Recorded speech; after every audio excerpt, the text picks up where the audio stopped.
What happens in the silence after the last breath? What unfolds in the unseen space between one life and whatever lies beyond it? Alan Watts often said that death is not the end, but a continuation, the dissolving of form back into the boundless ocean from which all things emerge. Yet he also believed that the transition is not immediate, that the soul lingers, unfolding through stages of realization before merging completely with the whole. Those first 40 days after death, he suggested, are not a void. They are a passage, a return through layers of awareness where the self gradually remembers what it truly is. To Watts, the mystery of death was not about fear, but about awakening. He described it as the moment the dreamer realizes they were never trapped in the dream at all. The first moments after death are not chaos. They are clarity. The mind begins to shed its illusions one by one. First, the attachment to the body, then to identity, and finally, to time itself. What remains is pure consciousness, the same consciousness that animates every living thing. In those 40 days, the soul, freed from the weight of form, learns to recognize its own infinity. Watts would say that what we call the soul is not something that leaves. It is what was always there, hidden beneath layers of fear, memory, and expectation. When death comes, it's not a departure, but a revelation. Just as the wave returns to the sea, the soul does not lose itself. It remembers itself. The separation we dread is only an illusion born from the mind's need to define beginnings and endings. In truth, there is no line between life and death, only a rhythm, a pulse that moves between visible and invisible. Across many traditions, the number 40 appears as sacred, 40 days of reflection, 40 nights of transformation. Watts saw symbolism in this pattern? The universe seems to move in cycles of dissolution and renewal. The 40 days after death are not punishment or waiting. They are an unfolding, the soul's gradual reorientation to the eternal. It is during this time, he believed, that consciousness gently releases the habits of individuality and returns, with grace, to its natural state of unity. So perhaps the real question is not what happens after death, but what happens when the soul finally remembers that it never truly died. In exploring these first 40 days, Watts invites us to see death not as a doorway closing, but as one quietly opening, not into darkness, but into the radiant awareness that has been here all along, patiently waiting to be seen. Alan Watts often began by dissolving our fear of death with a simple but profound idea, that life and death are not opposites, but two sides of the same eternal motion. He would say that we have been taught to think of death as a cliff, an abrupt end, a disappearance. But to the awakened mind, death is not a wall.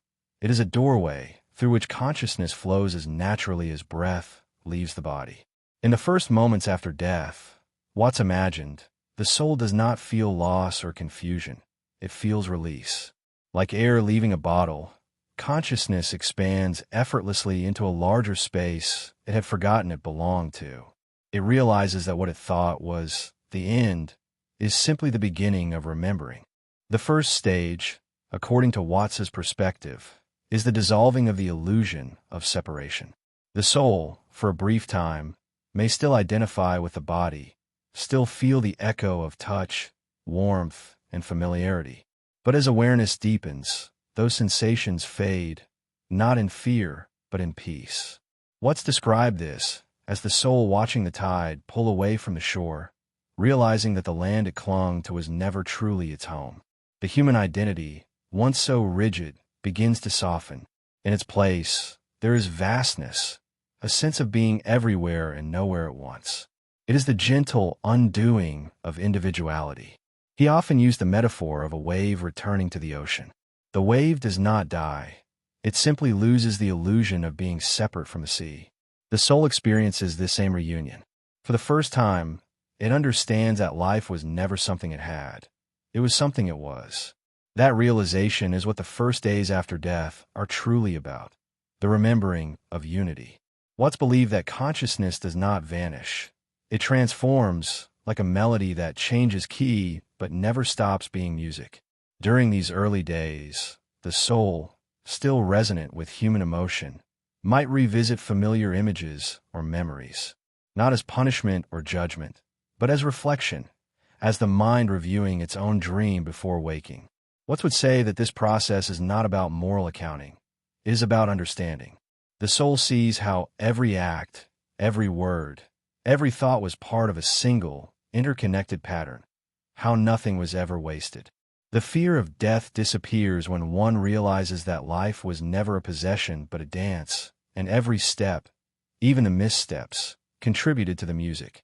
And so, in the first days beyond death, the soul doesn't travel anywhere. It simply expands into what it already was. Time dissolves. Space loses meaning. There is no more before or after. There is only awareness unfolding, layer by layer, shedding the illusions of form, until what remains is pure being. To Watts, this is not a tragic ending, but a return to sanity, the rediscovery of the truth that the self was never separate from the whole, only dreaming it was. Watts often spoke about how the greatest shock after death is not horror, but recognition, the startling realization that you have been here before, many times, in many forms. In those first 40 days, the soul awakens to the rhythm of reincarnation, not as a mechanical process, but as a dance of energy continually reshaping itself. He explained that consciousness, by its very nature, must express itself. It cannot stop creating. Death, therefore, is not the cessation of existence, but the shifting of focus. The soul ceases to dream through one body and begins to dream through another, or perhaps through 1,000 forms all at once. In this state, Watts said, there is no judgment, as religion often describes it. Instead, there is understanding, a cosmic clarity. The soul perceives its previous life the way an artist steps back from a finished painting, seeing not just the strokes but the entire canvas. Every joy, every pain, every loss begins to make sense. The suffering that once felt meaningless becomes part of a larger harmony. The soul realizes that what it called me was never confined to a single name, face, or story. It was consciousness itself, playing countless roles in the theater of existence. He loved to say that we are all actors who have become lost in our roles, that death is simply the moment we step off the stage and remember the play. The first 40 days, then, are not punishment but orientation, the soul adjusting to its natural state of boundlessness after being compressed within a body. In this in-between space, Watts imagined, the soul experiences flashes of both individuality and total unity, like a tide moving in and out. It remembers the laughter, the fears, the desires, not to cling to them, but to release them with gratitude.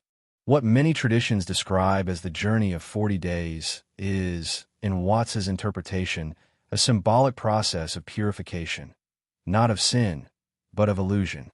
The soul gradually lets go of the stories it once told about itself. It realizes that no one ever truly lived or died. There was only the universe, pretending. That recognition is liberation. In those moments, the soul understands that death is not an erasure, but an awakening into what was always true, that there is no boundary between the self and the cosmos, only the play of perception.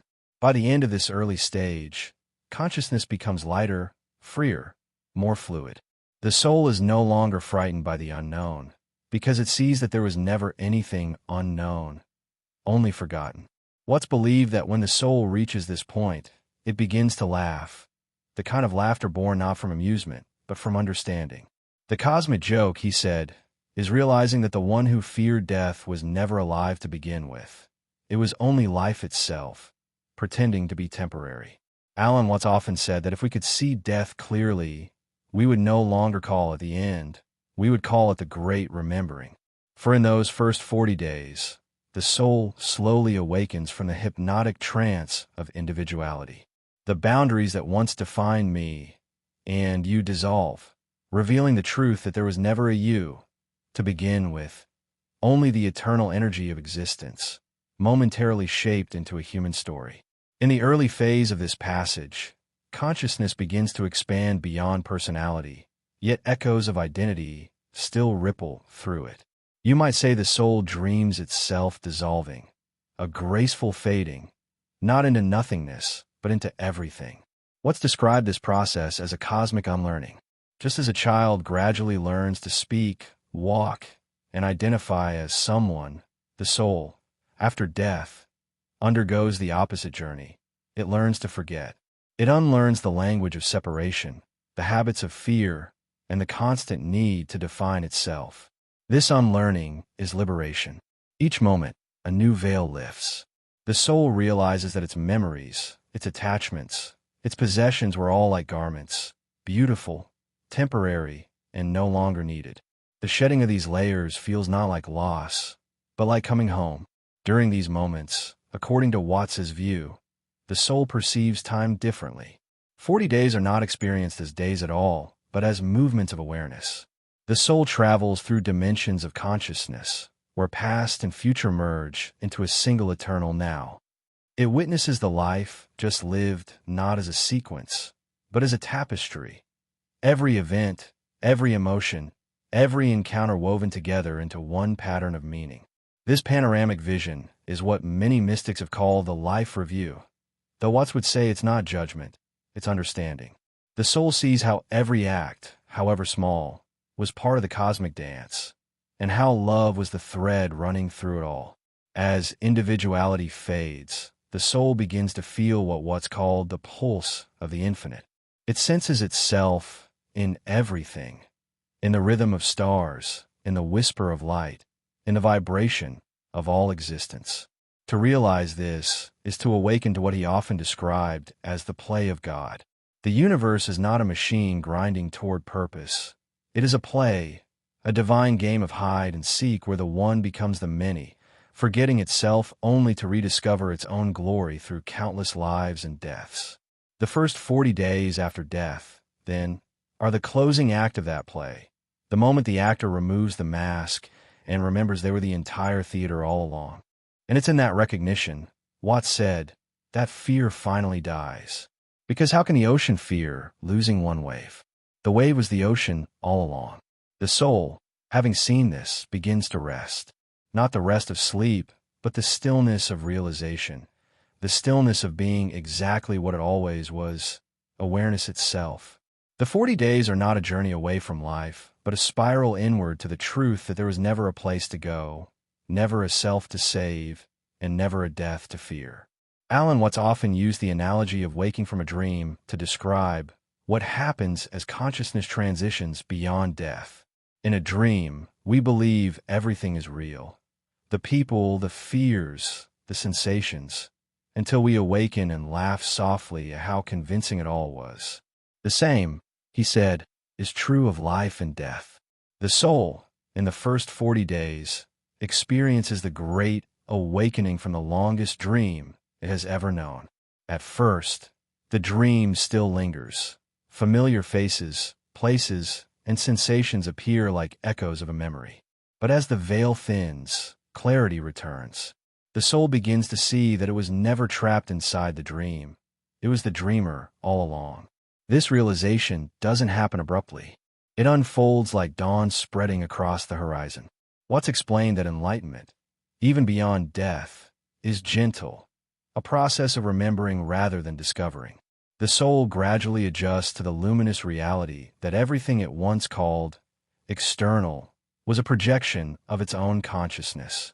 The stars, the body, the world, all expressions of the same awareness, now reclaiming its unity.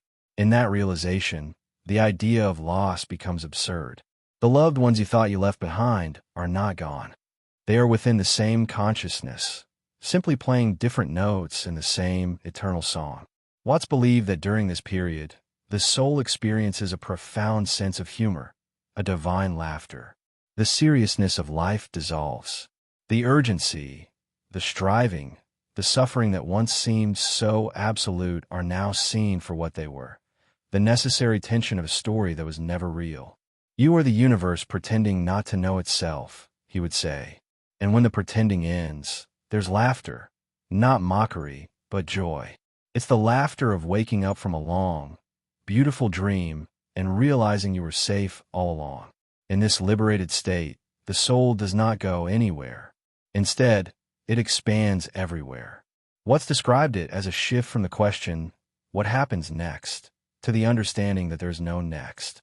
Existence is eternal motion without direction, a cosmic dance without destination. The 40 days are simply a metaphor for the mind's adjustment to this freedom, the time it takes for consciousness to shed its final attachments and merge with its infinite nature. To the soul, it feels like breathing for the first time after holding one's breath for an entire lifetime. And when that realization settles, silence follows, but not emptiness. It is a silence full of presence, a stillness that vibrates with the hum of creation itself. What's called this the music of the spheres, the soundless song of existence that every soul eventually rediscovers. In this silence, the soul no longer seeks, questions, or fears. It simply is. The first 40 days, in this sense, are the soul's journey from the illusion of separation back to the truth of wholeness, the return to the eternal awareness that never began and will never end. Alan Watts often said that the soul's return after death is not an event in time, but a realization outside of it. The first 40 days, as seen through his lens, are not measured in minutes or hours, but in degrees of awakening, a gradual unfurling of perception as consciousness remembers what it always was. In this unfolding, the soul passes through what he called echoes of attachment. These are not punishments or tests, but reflections, faint imprints of the life just lived, vibrating with emotion, color, and memory. Each echo fades as the soul recognizes that clinging is unnecessary. The love, the joy, the sorrow, all are still here, but transformed. They no longer belong to a someone. They belong to everything. What's explained at this stage is both beautiful and humbling. The soul comes face to face with its own creations, not as judgment, but as art. Every choice, every thought, every emotion becomes visible as energy patterns rippling through the great sea of being. The soul sees how these ripples intertwined with others, creating an intricate web of meaning. It realizes that every moment of kindness expanded the harmony of the universe, and every act of fear merely delayed its own awakening. But there is no shame in this discovery, only awe. For the soul now understands that even its mistakes were necessary brushstrokes in the masterpiece of existence. As the soul expands further, it enters what Watts described as the ocean of transparency. Here, nothing is hidden. Consciousness perceives itself without distortion, clear, infinite, and radiant. This transparency brings peace, but also a kind of nakedness. For the first time, the soul sees itself without the masks of identity. It understands that even its most sacred beliefs were costumes, necessary only for the play of life. The soul releases them one by one, like a butterfly shedding its cocoon. And with each release comes a lightness, a freedom so vast that even the idea of soul begins to dissolve. Let's compare this process to returning from a dream so vivid you momentarily forget you're awake. The echoes of human life fade, but not as something lost, more like a melody that resolves into silence. The 40 days mark the passage from sound to stillness, from story to essence. The soul realizes that it was never inside a body. The body was inside it. The mind, the personality, the life itself, all were instruments through which consciousness played. Now that the song has ended, the musician remains, untouched, eternal. And yet, Watts would insist this is not the end. Consciousness, by its nature, cannot remain still. It flows, creates, and reimagines itself endlessly. The soul, now fully aware, begins to feel the pull of new creation, the impulse to dream again, to explore new worlds, new forms, new possibilities. But this time it does not forget. This time, the dream is lucid. And so, as the cycle continues, life is reborn, not as repetition, but as play. The cosmic game begins again, and the universe laughs softly, knowing that even in death, nothing was ever lost. Watts often spoke about the final veil the soul must pass through, the illusion of I. Even after the body has been left behind, a subtle sense of identity lingers. It is the last whisper of the human story, asking, what happens to me now? This is the final stage of the 40-day passage, the threshold between individuality and total unity. Here, the soul faces its greatest realization, that there was never a separate me to begin with. The fear of death was always the ego's misunderstanding, the shadow believing it was the light. When this illusion dissolves, the soul doesn't disappear. It expands beyond measure, merging into the boundless awareness that has been watching all along. What's described this as the return to the dreamer. Imagine waking up from a dream and realizing that every character, every event, every emotion was you. This awakening is not the annihilation of self, but its fulfillment, the completion of the journey from ignorance to wisdom, from form to formlessness. The soul does not vanish into darkness. It vanishes into light. In that moment, the concept of life and death loses all meaning.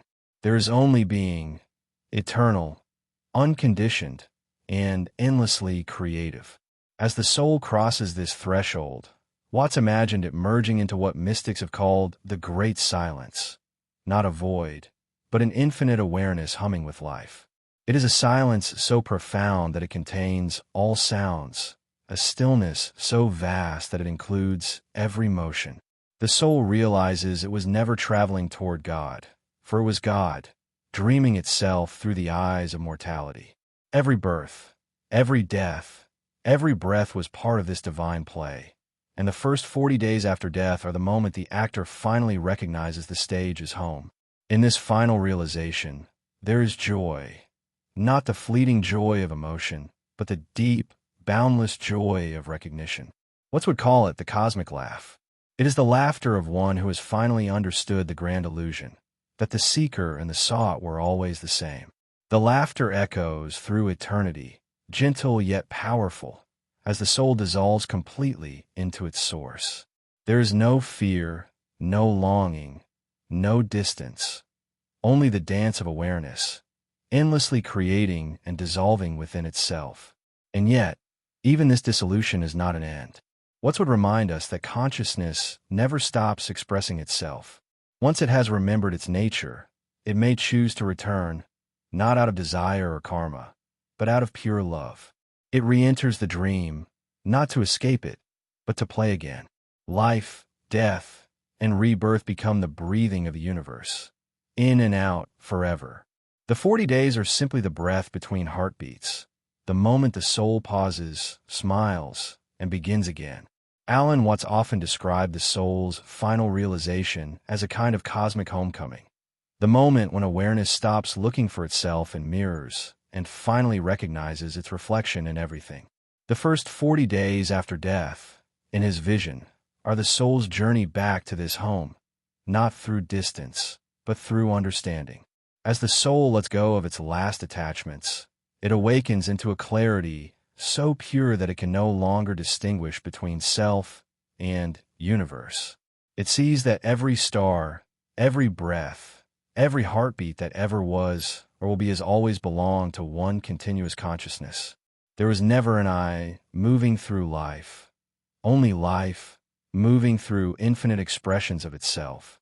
Watts would say that in this state, the soul experiences something beyond joy, a serenity that comes from perfect alignment with truth. There are no questions left, no regrets, no desires. The universe, once perceived as external, is now felt as the soul's own body. Every vibration of energy, every pattern of creation is an extension of what has always been. This realization doesn't diminish individuality, it redeems it. For the soul now understands that it was never separate, only focused, a wave temporarily rising to know what it means to dance with the wind before returning to the sea. In these final stages, consciousness expands until even the concept of expansion loses meaning. Watts compared it to a drop of water merging into the ocean and discovering that it was the ocean all along. Yet, paradoxically, the awareness of that union does not destroy identity. It transforms it. The soul becomes both nothing and everything. It experiences itself as the eternal observer behind all dreams, yet also as every dream ever dreamed. It understands what Watts meant when he said, "You are something the whole universe is doing in the same way that a wave is something the whole ocean is doing. Once this awareness settles, the soul begins to perceive existence as play, not trivial play, but divine play, the sacred Lila the ancient sages spoke of. It sees that the cosmos is not a tragedy or a test, but a masterpiece of spontaneity. Creation and destruction, birth and death, all of it is the dance of eternity, delighting in its own reflection. Watts believed that this understanding is the final liberation, when the soul stops striving for meaning and begins to live as meaning itself. There is nothing to become because everything has already been realized. And from that point, the soul rests, not in stillness, but in infinite movement. It no longer moves with effort, but with grace. It is both the silence and the song, the void and the form, the dream and the dreamer. The first 40 days were never a journey toward something. They were the slow unveiling of what was always here. And in this revelation, the soul smiles, because it remembers that it has always been free. Watts often ended his reflections on death with a kind of tender humor, the kind that only comes from someone who has truly seen through the illusion of endings. He would say that when the soul finally awakens, it doesn't rise into the heavens or vanish into light. It simply laughs. A deep, knowing laugh, not of arrogance, but of wonder. The laughter of the universe, realizing it was never broken. The laughter of God, discovering that there was never anything to fix. This is what the soul experiences when the cycle of those 40 days comes to completion. Not solemnity, but serenity. Not sorrow, but cosmic play. The soul now perceives death as a change of rhythm, a modulation in the eternal music of existence. Just as a symphony rises and falls, but never ends, consciousness shifts its tone, moving from one melody to another. The physical body was just one instrument, a beautiful vessel for a while, and now the melody continues through different harmonies. Watts would say that the soul doesn't go anywhere after death. It simply changes the way it vibrates. Like light transforming from visible color to invisible wavelength, it remains present, unseen but profoundly real. At this point, all fear of death disappears completely, because the soul realizes there was never anything to fear. Life and death were always part of one continuous motion. Inhale and exhale, creation and return. Watts believed that when this truth fully dawns, the soul experiences what he called the freedom of the moment. It is not waiting for reincarnation, nor resisting dissolution. It simply exists as pure awareness, still, luminous, and at peace. It is eternity conscious of itself, resting in the perfection of what always was. And then, something extraordinary happens. Out of that infinite stillness, the impulse to play returns. The soul, now free and whole, feels the desire to experience again, to create new forms, new worlds, new dreams. But this time, it doesn't forget. It enters the dream again with open eyes, knowing that it is both the dream and the dreamer. Watts would call this the divine return, the rebirth not from ignorance, but from joy. The soul re-enters the dance of existence, not as a seeker, but as the music itself. The first 40 days after death, then, are not a journey away from life, but a return to its essence, a sacred transition from the illusion of separation to the realization of unity. In Watts's view, death is not the end of consciousness, but its flowering, the moment the wave realizes it was the sea all along. And once that truth is remembered, the cycle continues, endlessly and joyfully, because life, in its deepest nature, never ends. It only changes form, dreaming, awakening, and dreaming again, forever. In the end, what Alan Watts revealed about death was not a secret meant to be feared, but a truth meant to set us free. The first 40 days after death, he said, are not a punishment or an ending. They are a return, a rediscovery of what has always been present. The soul does not vanish, it awakens. It remembers that the boundaries between life and death, between body and spirit, were never real, only veils drawn by perception. To understand this is to see that every moment, even now, is part of that same continuum.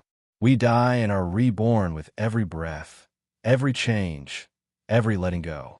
Watts taught that to live without fearing death is to finally live fully. For if death is not destruction, but transformation, then everything becomes sacred. Every sunrise, every heartbeat, every fleeting touch. The same consciousness that will one day release this body is the same that looks through your eyes at this very instant. When you realize that, fear dissolves. The mystery that once terrified you becomes wonder itself.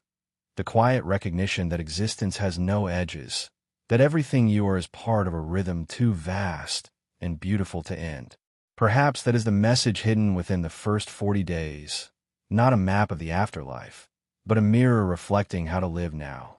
Watts would tell us that to truly prepare for death is to stop resisting life, to see yourself not as a fragile being clinging to permanence, but as the dance of the universe, ever-changing and endlessly alive. Death, then, becomes not a fall into darkness, but a return to light, the merging of the drop with the ocean, the flame with the fire. Nothing is lost. Everything returns. Everything transforms. So as we reflect on what happens after the final breath, we might realize that the real awakening is not waiting on the other side. It's here, within the awareness that watches, listens, and wonders. Every moment of stillness, every act of love, every glimpse of beauty is the soul remembering itself. The same realization that comes in the 40 days after death can come in the next 40 seconds if we only learn to see through the illusion of separation. Life and death were never two journeys. They were always one, and we've been walking all along. If this reflection opened something inside you, if it made you pause and feel the quiet truth within, consider staying with this conversation. Subscribe, share your thoughts below, and let's continue exploring the mysteries that connect us all. Your perspective, your voice, your story, they're all part of this same great unfolding. After all, as Alan Watts might say, you are not a stranger in this universe. You are the universe, remembering itself.